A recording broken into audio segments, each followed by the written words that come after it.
Nesse podcast você vai descobrir os 4 tipos de sociedade que existem no seu mundo e você não sabia disso. Então assiste até o final para entender como elas funcionam e para você criar civilizações únicas para as várias raças e culturas do seu mundo e deixar o seu world building original.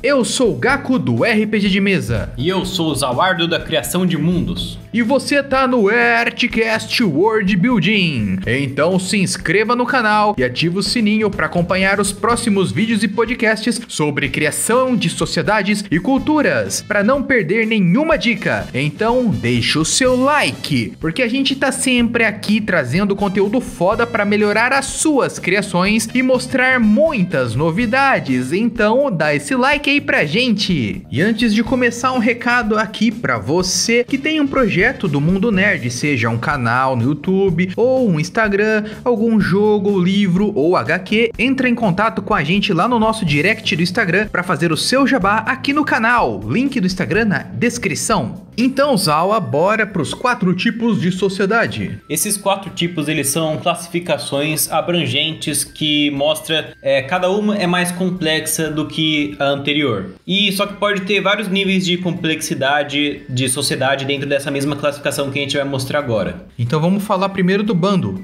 Isso, os bandos que provavelmente no seu mundo aí vai ser os orcs ou goblins, normalmente eu vejo eles sendo assim. Não é o bando do chapéu de palha não, é outra coisa. É isso, é uma sociedade simples, que normalmente ela é nômade e caçadora-coletora, e tem algumas dezenas de pessoas na população. A organização social delas é baseada em parentesco, de famílias estendidas, tipo pai, avós e primos, e todo mundo faz parte da mesma família, e por isso a sociedade, por isso ser pequena, a sociedade é igualitária. Ela não tem uma hierarquia com uma liderança permanente e nem tem um líder que realmente vai mandar para os outros fazerem as coisas. É quase como uma alcateia de lobos? Tipo isso, a liderança ela se baseia mais em alguém que dá exemplo de como ser alguém que é mais forte ou mais inteligente ou que é mais confiável, e daí esse cara ele fala tipo, vai ser melhor se a gente agir desse jeito, e o pessoal vai por respeito obedecer ele, mas não tem como falar, faz isso aqui, nesse tipo de sociedade. Já na parte de economia, os bandos não têm nem território e nem propriedade privada, porque primeiro que as propriedades vão ser do bando inteiro, da família inteira, e eles não têm um território. Se acabar o recurso onde eles estão, eles podem se mover para outro lugar. Se aparecer alguma outra sociedade que quer matar todo mundo, eles fogem de lá, e tem poucas posses pessoais, porque é uma sociedade bem pequena, né? Só algumas dezenas de pessoas. A única divisão do trabalho que existe, de especialização, é baseada no sexo e na idade. Se é homem, mulher, se é criança, adulto. Então não, todo mundo meio que é um faz tudo lá. Não tem só o cara que caça, só o cara que é xamã, só o cara que faz cabana. Não, o mesmo cara pode fazer tudo isso. Eles são multifunções. Sim, não tem especialização econômica. É bem simples essa sociedade. Que na vida real eram os bandos tupi, os homens das cavernas, e assim a maior parte da história da humanidade. Então vamos falar agora uma mais desenvolvida que essa, que são as tribos. Sim. Não confunda, que o Zó falou de bando de orcs com tribo de orcs, porque na tribo de orcs aí o chefão é uma parada mais diferente daquela, né? É mais diferente, sim. Tem mais autoridade, mas ainda assim não é alguém que vai realmente mandar nas coisas. Isso daí a gente vai ver que é no próximo. Mas como eu disse, isso é abrangente, essas classificações, porque tem tribos que são menos desenvolvidas e tem tribos que são mais desenvolvidas. Mas essa classificação aqui, ela vai juntar os dois na classificação de tribo, entendeu? Pode ter uma tribo que ela tem o chefão mesmo e a maioria não. Então, começando, elas podem ser ou nômades, se elas forem pastores, por exemplo, ou ela já tem um território estabelecido porque desenvolveu agricultura ou porque aquele lugar tem bastante recurso. Como a população dela é de centenas de pessoas, então precisa de mais comida. Tanto faz se é comida da caça, da coleta ou de fazendas e pecuária. E todo mundo conhece todo mundo ainda porque são só algumas centenas de pessoas. Já a organização social delas ainda é baseada em parentesco, mas é em clãs agora. São vários clãs que fazem parte da mesma tribo, que eles se baseiam em linhagens de descendentes em comum, ou melhor, de ancestrais em comum, para eles se identificarem como se fossem um mesmo povo. E daí pode ter tanto linhagens quanto superlinhagens, que superlinhagem é meio que uma linhagem que vem de um ancestral ainda mais do passado e abrange todo mundo. E pode até ser parentesco, o pessoal chama de parentesco fictício, que é você meio que adota alguém para sua tribo, para o seu clã, mesmo que ele não tenha realmente uma relação de sangue. Por motivos políticos, normalmente que isso acontece. E esse tipo de sociedade, elas se dividem em segmentos, que assim, por exemplo, tem o ancestral em comum, aí dele surgiu o trisavô e dele surgiu o seu avô. Então foi dividindo de o seu avô, ele faz parte aí do seu segmento aí da sociedade, do seu clã, só que tem outro clã que faz parte do irmão desse seu avô, só que se dividiu para outro lado do lugar onde eles estão. Então a tribo ela pode ter vários segmentos e divisões de segmentos e não tem uma autoridade central que une todo mundo. A não ser que tenha em guerra normalmente, que daí o pessoal se une já que faz todo mundo parte do mesmo grupo. Mas ainda assim dá pra ter briga entre esses segmentos aí. Você bate nos caras que descenderam do seu tio-avô e vocês se juntam pra bater no cara que descendeu do seu trisavô em outro lugar aí mais longe, entendeu? Na mesma tribo pode ter brigas assim, igual tinha em clãs. E ainda assim a sociedade continua igualitária, a não ser por o chefão, que ele é mais na base de respeito e autoridade e um exemplo de como se deve ser do que realmente um poder autoritário. E ainda não é algo hereditário, não dá pra passar de pai pra filho. É baseado mais no status que esse cara consegue ajudando o grupo dele. Já na parte da economia, a propriedade da tribo ela é coletiva. O segmento, a terra que o segmento está estabelecida vai ser de todo mundo lá que faz parte desse segmento. Ele não tem nenhum tipo de burocracia ainda, não tem nenhum tipo de imposto, nem nada assim que eles têm que pagar para esse chefe. E a economia se baseia mais em troca de presentes entre cada um desses clãs, de uma forma mais informal.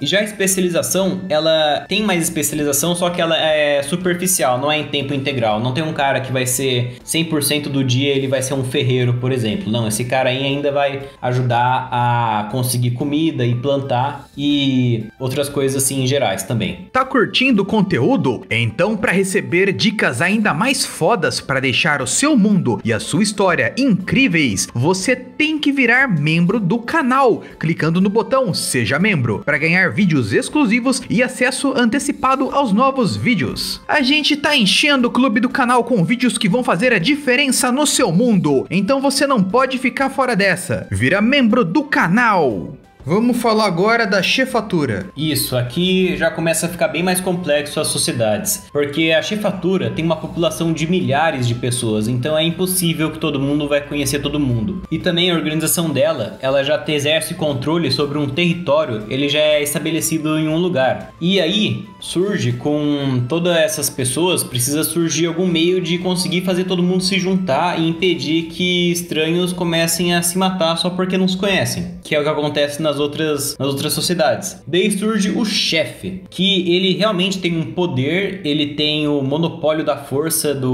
da chefatura que ele consegue usar contra o próprio povo, que por exemplo, polícia, guarda, essas coisas assim, o chefe já tem. O exército, e ele consegue guiar a população para fazer o que ele quer. O cargo de chefe também já começa a ser hereditário, passar de pai para filho, ou de mãe para filha, se for assim no seu mundo. E normalmente ele consegue isso através de um status divino e das ideologias que ele cria e que os sacerdotes ajudam a criar para mostrar que ele realmente tem o direito de exercer o poder sobre as pessoas. Se você quiser saber mais sobre isso, vê aqui no card na descrição o meu vídeo sobre como criar governos para o seu mundo. Tá bem legal, bem completo lá, vai lá e vê. E daí assim o chefe ele consegue garantir que as pessoas vão fazer o que ele quer e consegue guiar todo mundo para um objetivo em comum e cumprir a lei. Outra coisa, como tem muitas pessoas, primeiro que precisa de muita comida, então a produção de alimentos precisa ser bastante intensiva, e daí começa a surgir classes sociais, com um estilo de vida um melhor do que a outra, e classes de até que são improdutivas, que não produzem nada,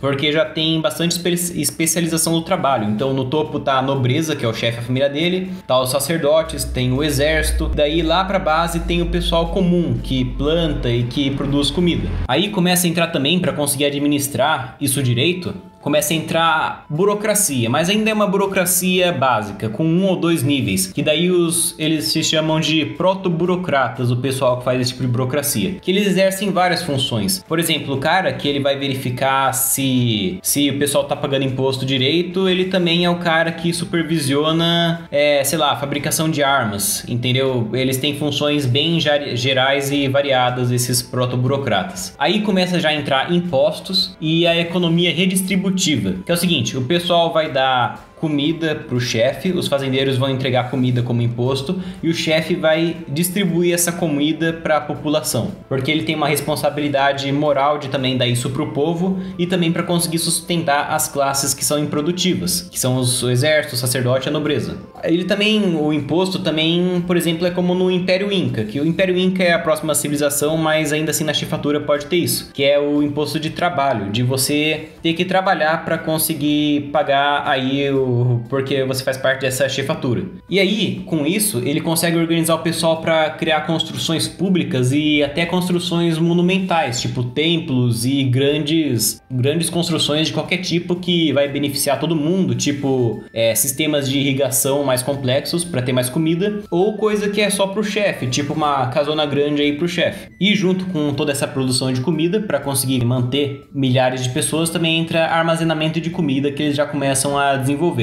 Mas assim, também dá pra sua chefatura ser caçadora e coletora, porque o que importa mesmo é ter bastante comida em abundância pro pessoal conseguir não passar fome e ainda sobrar comida pros filhos. E agora vamos falar do tipo mais avançado desses 4 tipos de sociedades usados pelos incas, astecas, maias, que é o Estado. Isso, inclusive é o que a gente vive hoje, que a população disso tem dezenas de milhares de pessoas ou até mais. Tipo, a China tem 1 bilhão de pessoas, é um puta estado forte e bem funciona muito, é bem eficaz. E por isso ele vai ter diversas etnias, diversas línguas, ainda mais porque para formar um estado tem que ter uma condição específica para começar a surgir estados no mundo, que isso é assunto para outro vídeo. Então a organização dele precisa de muita burocracia, então os burocratas eles são bem mais especializados. Tem um que só vai verificar o imposto, tem outro que só vai checar se as fazendas estão produzindo do jeito certo, tem outro que só vai verificar, sei lá, a produção de armas e outras coisas assim. A população cresceu tanto que agora cada um pode se especializar numa função. Sim, também, sim. Precisa de uma produção de alimentos também muito intensiva e a economia ainda tem bastante especialização do trabalho em tempo integral. E a partir desse tipo de sociedade você consegue ver que quanto mais comida ter disponível para as raças, para as culturas do seu mundo, maior vai ser a população, porque vai sobrar comida para os filhos e netos, e daí maior vai precisar ser a centralização política para conseguir impedir que estranhos se matem, para conseguir distribuir os recursos. E com isso vai surgir as classes sociais do seu mundo e vai permitir que tenha pessoas que não produzam comida e se especializem em outras coisas, que por consequência vai também começar a gerar tecnologia, que eu também falo isso no meu vídeo de como a geografia afeta todo o seu world building, vídeo bem completo aqui no card e na descrição. Os livros que eu usei para fazer esse podcast, se você quiser se aprofundar mais no assunto, são O Mundo Até Ontem, Armas de Hermes e Aço e Origens da Ordem Política. São livros incríveis de história que realmente faz você ter outra visão de como o mundo tá do jeito que ele ficou. E daí os links para eles estão na descrição. Comprando com o nosso link da Amazon você ajuda muito o canal e o preço é o mesmo. Isso. E agora comenta aí para mim, quais dessas sociedades você usa no seu mundo? E qual você mais gostou? Deixa aí nos comentários.